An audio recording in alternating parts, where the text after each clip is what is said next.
Hello guys, कैसे हैं आप लोग। उम्मीद है आप लोग फिट होंगे, ज़बरदस्त होंगे, मज़े में होंगे, बढ़िया होंगे और और बढ़िया तरीके से हमारे रिएक्शंस को एंजॉय मेरा कर नाम रहे है होंगे तलहा। इसमें मौसिन तो गाइस, गाइस। रमनन सागर श्री कृष्ण एपिसोड नंबर 126 का पार्ट नंबर वन लेकर आ जो चुके हैं गाइस गाइस। लास्ट पार्ट था वो बहुत ही ज़्यादा इंटरेस्टिंग था। मुझे तो बड़ा मज़ा आया भाई। शंबड़ासुर हो रहा था भयभीत और यहाँ आ रहा था मुझे मज़ा शमरासुर देखकर का विवाह होने जा रहा था भाई मृत्यु के मृत्यु के साथ। और साथ। जब वो किस पे लेके गई है, आरतीपुर अर्थी पर पर जब वो लेकर गई है तो तब उसके होश ठिकाने आ गए। कहता मेरी सुहागरात। और अर्थी पर कहते मैं मृत्यु हूँ, तो मैं अर्थी मेरे पर साथ ही हूँ, विवाह करोगे तो यही यही तो तुम्हारा प्राप्त होगा बेड तुम्हें। है भाई। हाँ, और उसके बाद आप ये देखो कि शंबरासुर की वाकई उसकी बीवी ने जो कहा ये सच क्या है। उसकी हालत ख़राब हो चुकी है, मत्ती मारी जा उसके चुकी है दिमाग उसके पर भाई। असर हो चुका है परद्युम्न प्रद्युम्न का, उसकी सांसों में छा चुके छा हैं चुका है। तो भाई। गाइज अब नेक्स्ट होने क्या वाला है और इसकी हालत ख़राब होगी कि इसका वध ही हो जाएगा। ये तो देखेंगे तो पता चलेगा।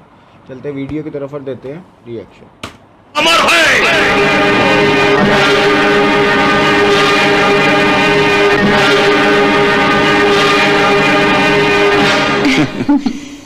शंबरासुर की दशा देख ली आपने देवी। इतनी सारी घटनाएं घटने के बाद भी वो अमृत की कल्पना से भ्रमित है।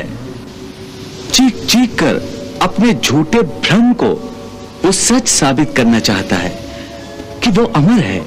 परंतु चीखने चिल्लाने से सत्य बदल तो नहीं जाएगा ना भगवान। सत्य क्या है देवी? इस पृथ्वीलोक का अंतिम सत्य है मृत्यु।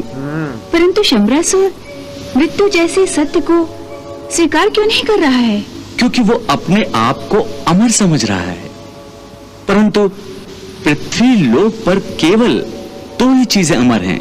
वो कौन सी प्रभु? एक मृत्यु और दूसरी? मनुष्य की कीर्ति।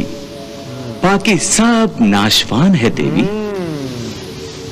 देवी, लोग मृत्यु को कठोर समझते हैं, परंतु मृत्यु कठोर नहीं, दयावान है।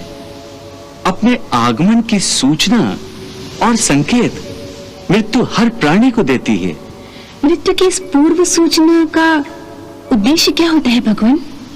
एक ही उद्देश्य होता है देवी, और वो है मनुष्य को अपने जीवन के अंतिम पर्व में पुण्य प्राप्ति का अवसर देना, ये बात।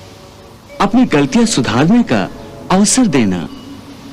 ज्ञानी मृत्यु के संकेत समझ जाते हैं देवी, परंतु शंबरासुर जैसे अज्ञानी बार बार संकेत मिलने पर भी सीधे रास्ते पर नहीं आते। वो मृत्यु को अपना प्रतिद्वंदी समझते हैं और मृत्यु पर किसी भी तरह विजय प्राप्त करने का प्रयास करते रहते हैं। शंबरासुर भी यही सोच रहा है, परंतु मृत्यु पर शंबरासुर की विजय कदापि संभव नहीं है। यह बात उसकी समझ में प्रद्युम्न से सामना होने के बाद ही आएगी।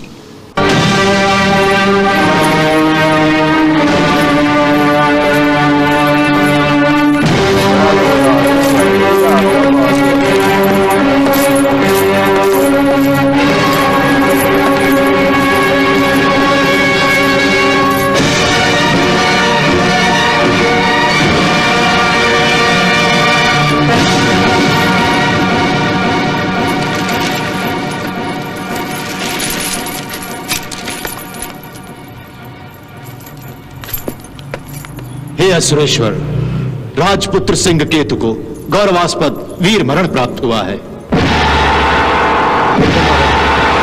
ये शोक सभा का शूरसेन, शूरसेन, ये शोक सभा नहीं है।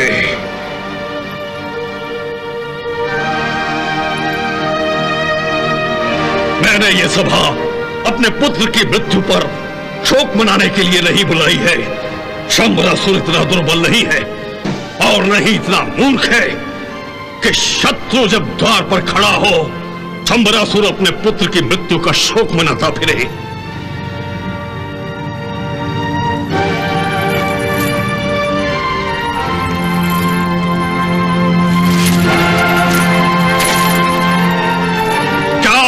है तुम सबको? तुम सबके चेहरों पर मुझे भय क्यों दिखाई देने लगा है?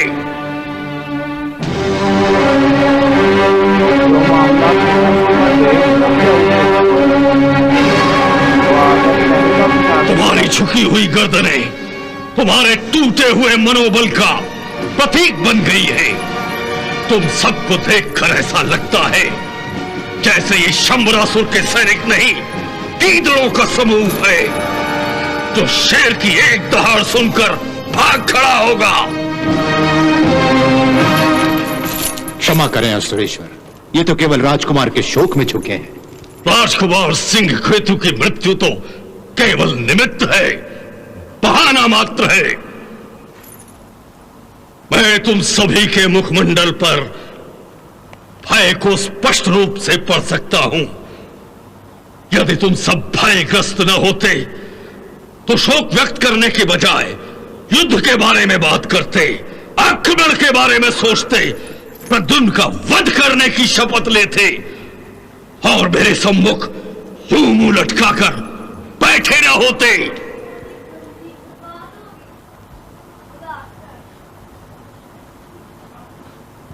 शंबरासुर को हिम्मत हारने वाले साथियों से खड़ा है। उसकी सेना में डरपोक और नपुंसकों की कोई आवश्यकता नहीं है। जिस किसी को अपने प्राणों का भय हो जाकर किसी बिल में अपना मुंह छुपाए, या उसकी कोई आवश्यकता नहीं है। जाओ।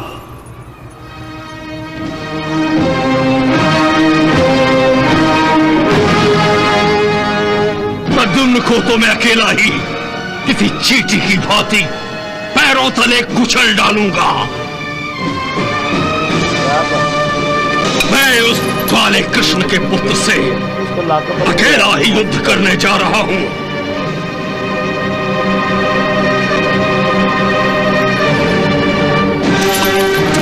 हे असुरेश्वर, आप हमें गलत समझ रहे हैं। महाराज, हम भयग्रस्त नहीं हैं। हम असुर हैं और असुरों के हित के लिए लड़ना हमारा धर्म है।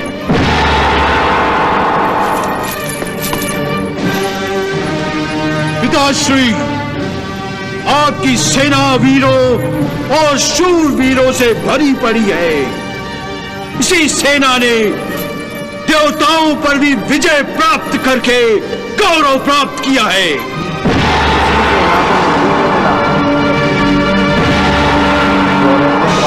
पिताश्री, आपके सुपुत्र इंद्रराज से भी अधिक बलशाली, शौर्यशाली है। इसलिए हमारे होते हुए आपको अभी से युद्ध भूमि पर पग रखने की कोई आवश्यकता नहीं। प्रद्युम्न का तो मैं वध करूंगा, मैं वध करूंगा प्रद्युम्न का।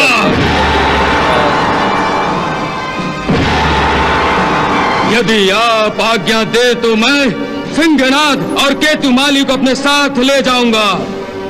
आप निश्चिंत रहिए, हम प्रद्युम्न का वध करके ही लौटेंगे।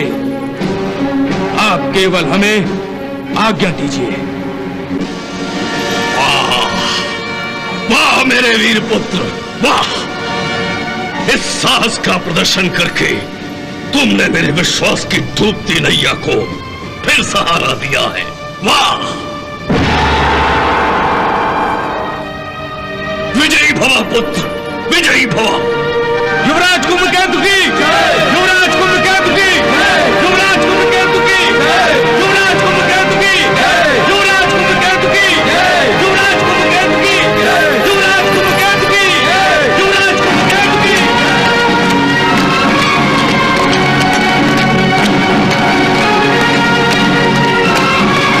राजकुमार सिंहनाथ की जय, राजकुमार सिंहनाथ की जय, राजकुमार सिंहनाथ की जय, राजकुमार सिंहनाथ की जय।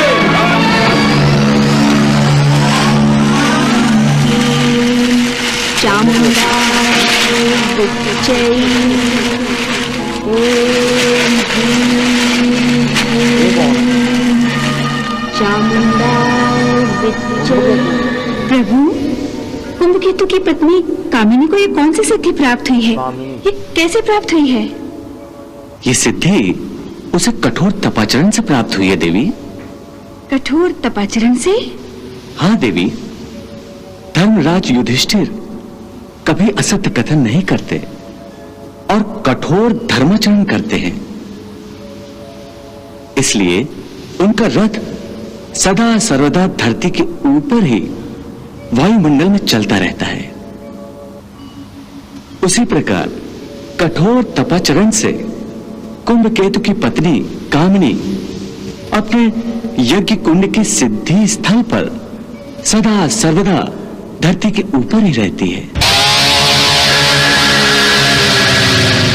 कामिनी के कक्ष में वो यज्ञ कुंड देख रही हैं आप देवी?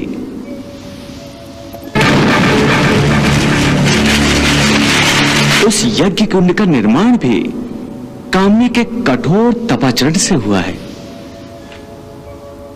इस कठोर तपाचरण का दूसरा नाम है उसकी पति भक्ति। पति भक्ति?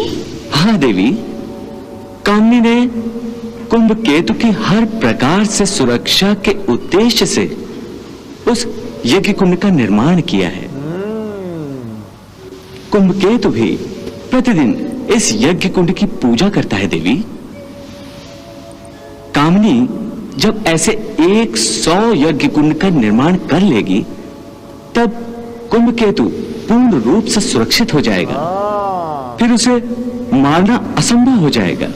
अर्थात ये सब कामिनी की तपस्या का प्रभाव है।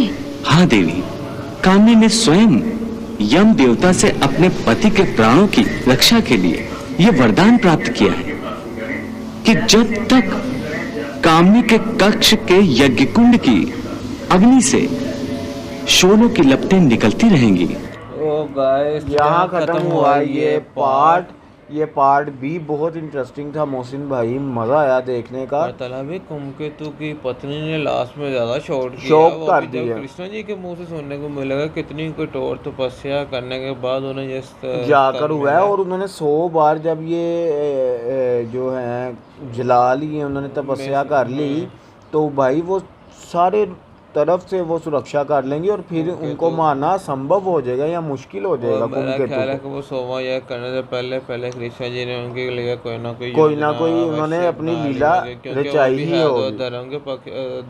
अधर्म है, बिल्कुल बिल्कुल। वो भाई मेरा ख्याल है कि इस टाइम सबसे फेवरेट कुंभकेतु ही हैं शंबरासुर के। और शंबरासुर का आप चेक करो कि वो सारे आए हैं, तो वो उनको क्या कह रहा है कि मैं तुम्हारे चेहरों पर डर देख रहा हूँ। वो कहते ये डर नहीं है, ये तो हमारे ये सिंह केतु के लिए वो शौक। भाई डर देखे ना, वो देखे नहीं कि प्रद्युम्न ने कितने सैनिकों को बेहोश करके बाद में उसके एक पुत्र का वध भी कर दिया। तो बाकी सबके साथ भी यही होना था भाई। बिल्कुल। और उसके बाद कृष्णा पहले तो खुद ही युद्ध करने चला था। हाँ कि मैं अकेला युद्ध करने जाना हो, तो बाद में मैं कुंभकेतु ने उठकर किया कि जब तक आपका पुत्र जीवित आपको सुरक्षा। उसने कहा नहीं, उसने कहा कि आपके पुत्रों की जो है वो तो देवताओं में भी टंकार बजती है, देवताओं से भी ज्यादा ताकतवर है आपके पुत्र, तो आपको किस चीज का भय है? तो मैंने कहा लग जाएगा इनको पता, ये जो इनको गुरूर चढ़ा हुआ है ना बेफजूल का, तो ये प्रद्युम्न 2 मिनट में उतार देगा। क्योंकि जब प्रद्युम्न आया है आकर इतना कुछ कर गया, ये तब उधर नहीं थे, तो उधर ही थे मोहसिन भाई। आने वाले पार्ट में देखेंगे कि क्या होने वाला है। यहाँ तक आपको वीडियो अच्छी लगी तो लाइक करें, शेयर, और हमारे चैनल को सब्सक्राइब करना मत भूलिएगा।